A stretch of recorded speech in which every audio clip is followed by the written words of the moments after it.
Creemos sin temor a equivocarnos que es la persona que reúne las condiciones para destacar a un buen periodista, porque su trayectoria local, nacional y de trascendencia internacional así lo detalla. Estuvo 10 años en España, fue periodista acreditado en la Casa Real Española y de entrevistas memorables que vimos a través de medios nacionales que llegaban justamente desde allí. Además, conoce de la historia de la provincia de San Juan, de la fundación de aquel 25 de mayo y sobre todo de los acontecimientos que siguieron como nadie.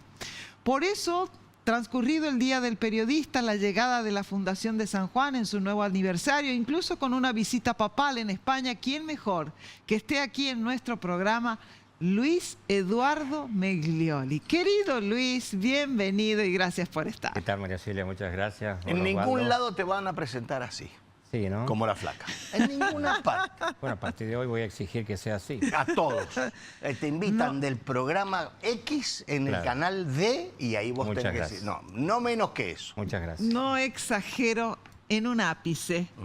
Y de verdad que es así. Realmente tu camino en el periodismo es señero. Deja señales y huella para los que seguimos.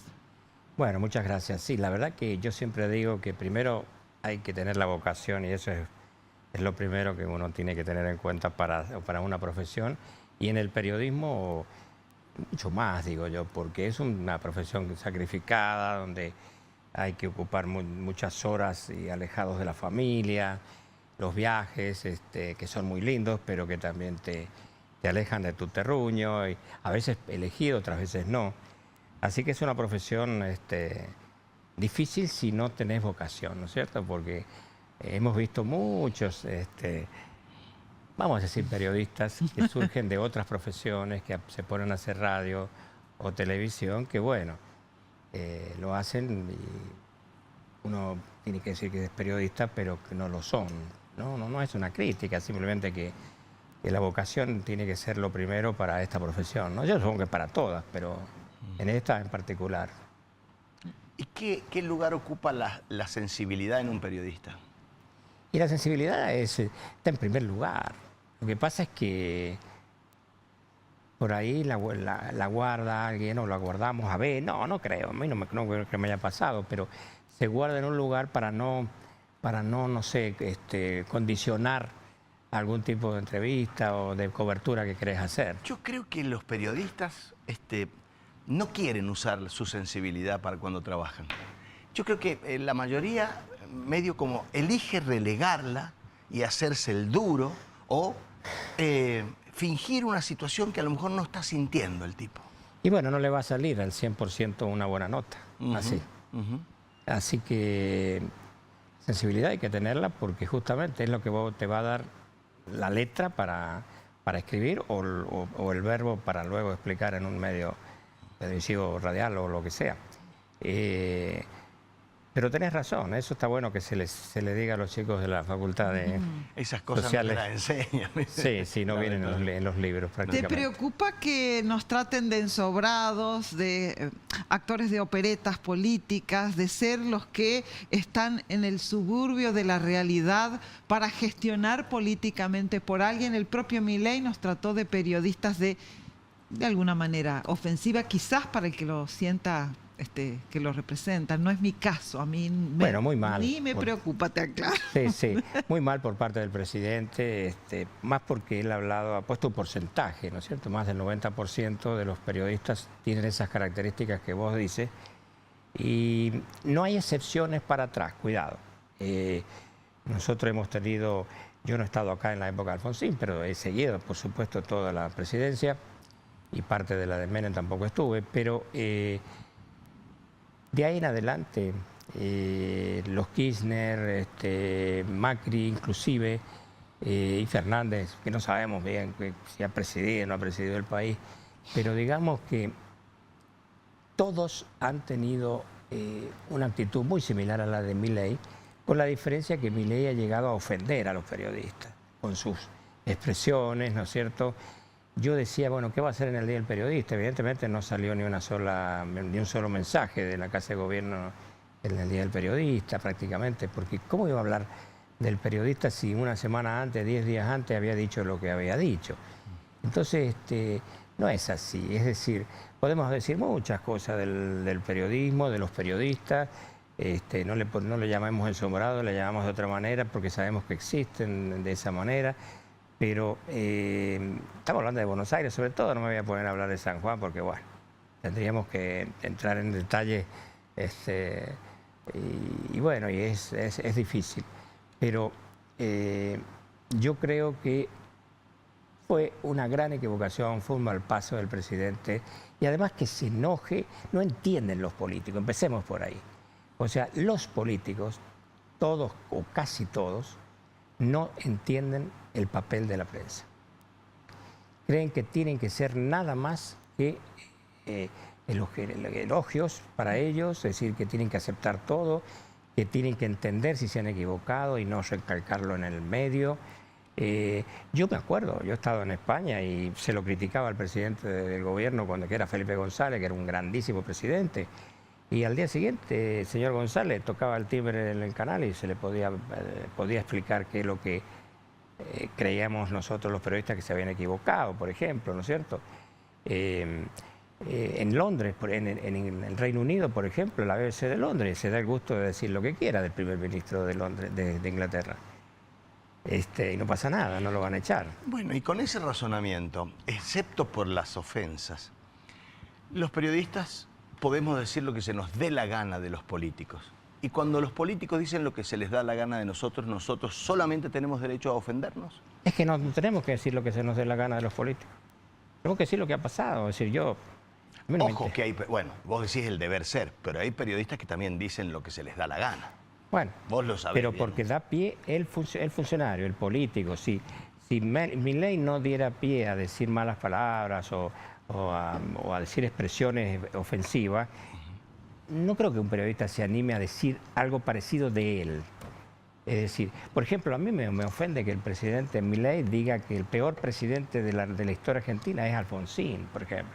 No puede decir eso, cuando ha sido un hombre que le ha ido pésimamente mal en economía, como todas las transiciones. Le fue muy mal a Gorbachov cuando asumió la presidencia de la nueva Rusia después de la caída de la disolución de la Unión Soviética.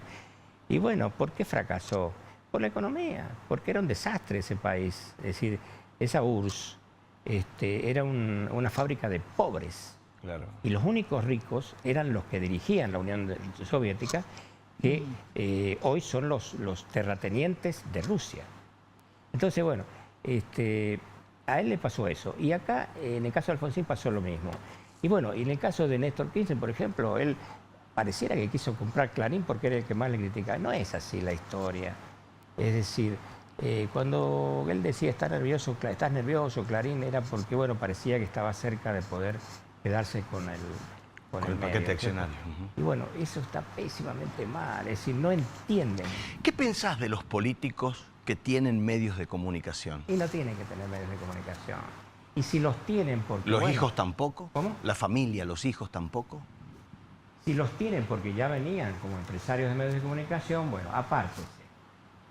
Yo creo que, recuerdo un presidente en Chile, que me parece que estaba vinculado y se retiró, no me acuerdo bien cómo fue. Él no tiene nada que hacer, el dueño de un medio de difusión que mañana pasa a ser presidente, no tiene ni que pasar por la puerta de ese medio de comunicación. Se me está cayendo esto. Ahí está. De este medio de comunicación. Es decir, eso desde ya. Y si es camuflado, peor todavía, porque los políticos creen que se pueden inventar un medio de comunicación para que hablen bien de él. Y si supieran, que se fijen en los ejemplos, no le ha servido a nadie eso. No le ha servido a nadie. Porque la gente termina enterándose de quién es tal cual medio que habla tan bien de la obra de gobierno, ¿no es cierto? Y después que es un mal paso que va a dar un político que quiera tener un medio de difusión. Salvo en los casos de las dictaduras, ¿no es cierto?, donde los medios son del poder, ¿no es cierto? Pobres los periodistas en Cuba, pobres los periodistas en Nicaragua, en Venezuela. Y no solo en esos países que ya sabemos que son dictaduras, en muchos otros que aparecen como democracias y que tienen actitudes dictatoriales. Acá en San Juan, una buena cantidad de medios está en manos de políticos. ¿Sí? Bueno. En nuestra patria chica. ¿Y les habrá servido? Y yo creo que en una época sí. Bueno, en una época cuando En una gobernaba época, sí. puede ser, ¿no es cierto? Pero En una época sí, ahora ya no tanto. Ahora ya no tanto. Y en eso hubo una gran participación de las redes sociales, eso hay que reconocerlo, aunque ya dieron esa vuelta y ya las redes sociales se han convertido en cualquier cosa. Pero en un primer momento fueron un condicionante de los medios tradicionales. Bueno, hay países donde trata de evitarse de mil maneras, que no parezca una prohibición, pero que los políticos formen parte, digamos, de la estructura de un medio de comunicación. Está legislado eso. ¿Cómo? Eso está legislado. Sí, está legislado en algunos para países. Para que no pertenezcan. Claro. De todas maneras, ojo, esto que pasa acá, no vamos a decir que no pasa en otros países o en Europa mismo. Es decir, hoy, por ejemplo, España, ¿no es cierto?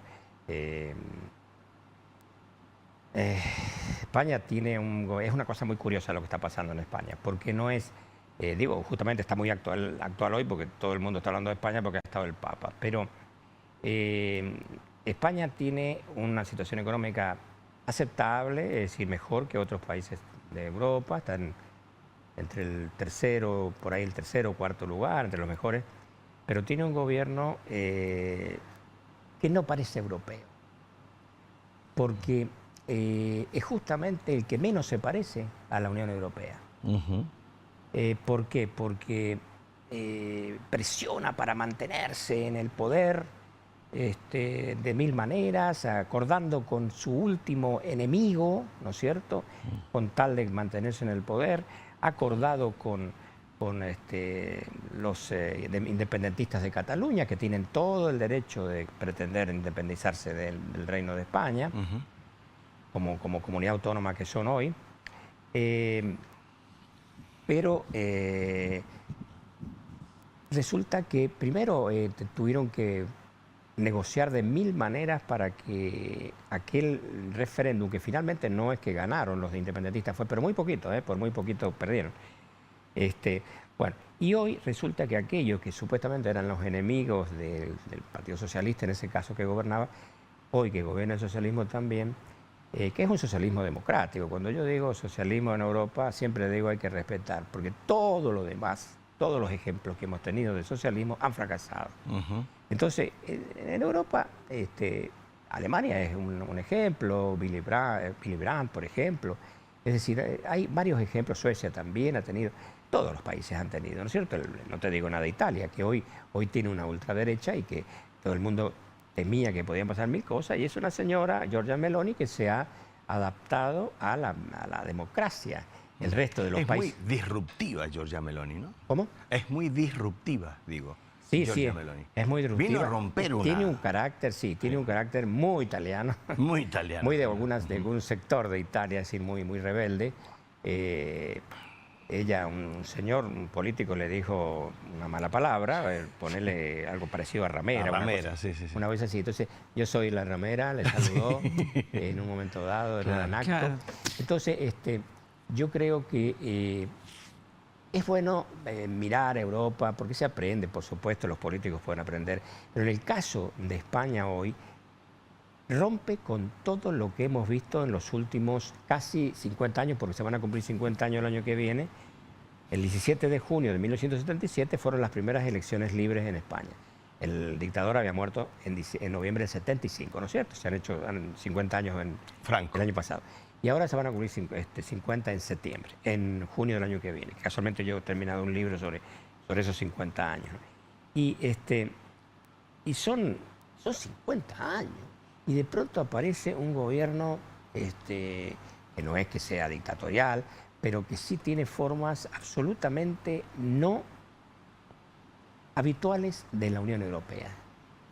Sino el propio rey ha intervenido. Es la primera vez que el rey, como jefe del Estado, que no tiene que meterse en nada en el Poder Ejecutivo, ha pedido al presidente que adelante las elecciones, porque la situación es una situación de mucho enfrentamiento. El Papa lo ha mencionado. ¿Por qué ha ido el Papa a España? Conoces ido? muy bien ese Sí, país, sí. hemos visto incluso fotografías, ya has estado con la duquesa de Alba, con Lola Flores, con Mario Kempes, Ah, bien. bueno, con todas figuras importantísimas Sí, sí, en la sí. historia española y acreditado en la Casa Real, Sí. incluso con los reyes de España, es el príncipe Felipe, hoy rey de España, es Sí, decir, he que viajado con conoces él el también. palmo de esa Y situación. con Isabelita en España también. Sí, también he hecho guardia y después he estado tomando un café, Muy que bien. tiene 95 años. 95 años. Bueno, cumplió el 4 de febrero. ¿Qué me dijiste? ¿Por qué ¿Por fue qué? el Papa a España? El Papa es la primera visita, aunque estuvo en Mónaco, la primera visita a la Unión Europea, Mónaco forma parte. No forma parte de la Unión Europea en Mónaco, pero quiero decir, es europeo. Entonces, fue una visita muy puntual la que hizo a Mónaco, pero esta se considera la primera a la Unión Europea, porque es el país donde la situación de unidad prácticamente es muy preocupante, porque no existe, hay un gran enfrentamiento interno, pero también es uno de los pocos países, por no decir el único, que defiende la inmigración en Europa. Es decir, no hay medidas anti-inmigración, en lo cual el Papa es una buena noticia para él, porque como él dice, ha dicho en los discursos, se debe evitar la violencia, la persecución a los inmigrantes, se les debe asistir y se debe exigir la legalidad, por supuesto, ¿no? En el resto de los países, Francia, que no se fijó nunca en lo que significaba aceptar la inmigración así al uso, sin ningún tipo de control que no sea el típico de los documentos. Francia lo está sufriendo hoy, lo está sufriendo el Reino Unido, ya tienen casi 10 alcaldes musulmanes, por ejemplo, que eso puede crear. Y además, ¿qué significa con todo este problema de la inmigración? Que tiene que ver también con la falta de nacimientos en Europa, que cada día van a tener que pedir por favor a los inmigrantes que vayan a trabajar, como en algunas ocasiones se hace hoy en Alemania, por ejemplo. Alemania es uno de los países donde más bajo índice de nacimientos hay, y llega un momento en que hay empresas que tienen que pedir la autorización, porque ha sido muy democrático todo el post-nazismo, pero todavía habían leyes en Alemania del nazismo que no se habían cambiado. Por ejemplo, llamaban a trabajadores a Alemania, que se podían venir con su pareja, se podían casar en Alemania, y los hijos que podía tener no eran alemanes, eran sin patria. Es decir, eso se ha tenido que resolver, porque si no, bueno, causaba un gran problema. Tenía que ir a su país a anotar. Y hablando de los orígenes, España y América, ¿hay alguna mirada distintiva o distinta respecto de lo que pasó en el año 1492 Sí, por América? Hay una mirada, fíjate, curiosamente desde el rey, ¿no? Una cosa curiosa, porque ha sido criticado el rey, no se juega mucho para provocar crítica, pero en este caso, el rey, cuando era príncipe, la primera visita que hizo a América fue a México, y en México dijo: no me hable de madre patria, somos hermana patria. Era joven, puede haber sido de él la idea o de sus asesores, no sé, pero tiene que estar convencido para decirlo. Entonces, ella era hermana patria. Y ahora, como rey, cuando ha empezado la señora presidenta de México, ¿no es cierto?, a protestar porque, sí, la señora Sheinbaum, Claudia Sheinbaum, en el sentido de que si no le importaba que fuera el rey a México con motivo de México, Canadá, Estados Unidos, el Mundial. Bueno, finalmente el rey justamente va a ir, ¿no es cierto? Y supongo que se va a juntar con ella. Pero había una disputa. Yo he apoyado mucho a los pueblos originarios desde mis actos de cargos de cultura, etcétera, etcétera, y soy consciente de que han pasado mucho tiempo de ofensas que nunca se les ha reconocido, y que en nuestro país, justamente con el Día de la Raza mismo que instauró Hipólito Yrigoyen, bueno, no era una manera de, qué sé yo, de decir, bueno, nos aguantemos lo que pasó, sino que, bueno, se lo miró desde el punto de vista positivo de lo que fue la llegada de los españoles aquí. Es para discutir mucho esto, pero hoy España ha tenido un gran gesto, hace muy poquito, ¿no es cierto?, cuando el rey dijo que pedía perdón. por los abusos de los colonizadores, pero dentro del Congreso español ha tenido réplicas muy fuertes, ¿eh? Hay una serie de razonamientos que se hacen, no le estamos diciendo ninguna novedad probablemente a quienes nos están viendo, pero que se hacen respecto de si fue positivo o no fue positivo, si fue violento o no fue violento. Yo me acuerdo que cuando se produjo el quinto centenario, yo tuve la suerte de estar en el quinto centenario en el año 92, Muy bien. los pueblos originarios de América representados fueron a hablar con el rey de España para pedirle explicación. El rey no lo recibió, pero lo recibió la reina, que ha salvado muchos problemas, la reina Sofía. Y fue era una mujer, es una mujer que en su momento ella, por ejemplo, tenía reuniones muy frecuentes con los gitanos de España, con todos los grupos que por ahí son calificados de segunda dentro de la población. Era una mujer muy humana en ese sentido. Y ella permitió, a través de la reina, cosa que no se puede meter en las medidas de gobierno, pero ella pidió al presidente, en ese momento era Felipe González, que no se hablara de descubrimiento de América. Ya se había impreso, ya habían CD en esa época, las cintas también chiquitas. Se había invertido mucho dinero 10 años antes en la promoción de semejante aniversario, con las Olimpiadas de Barcelona, con la Exposición Universal de Sevilla. Y no había que hablar de eso. Claro, y bueno, entonces le pidieron que no le llamara, señora, nosotros queremos que no se le llame, no es descubrimiento, si nosotros hemos descubierto algo, o nosotros, es decir, habría nadie dos descubrimientos. descubrió a nadie, estábamos. Entonces ella consiguió que se llamara Encuentro entre dos mundos. Que así se terminó llamando, lo que pasa es que bueno, se sigue llamando. Muy bonito. Entonces levanta la mano un venezolano, un indígena venezolano y dice, bueno, encontronazo. ¿No? Está bien. Es decir, pero bueno, Bien. fue un poquito aceptable eso. Bien. Eso también fue un gesto bueno de una mujer que no es precisamente española, pero que representa a España, ¿no? Y entonces hoy Muy bien. lo que más ha llamado la atención es que el propio presidente tampoco está de acuerdo, porque no se llevan bien, ojo, ¿eh? No se llevan bien el presidente con el rey Muy de España. bien. Pero bueno, la visita del Papa ha sido muy positiva para ellos y para los europeos. Ahora, ¿qué van a decir el resto de los países con la llamada de atención que ha tenido con que no hay que tratar mal a los inmigrantes? No sé, vamos a ver.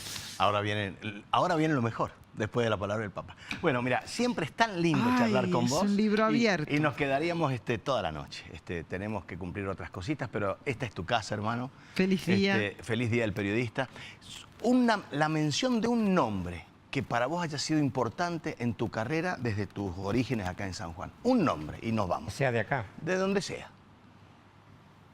Bueno, yo he tenido como dos maestros, que es Lucho Román, uno, Lucho Román. y Esteban Peikovich, que fue el corresponsal de la editorial Atlántida en España, Esteban que me Peikovich. enseñó a escribir, porque yo, Claro.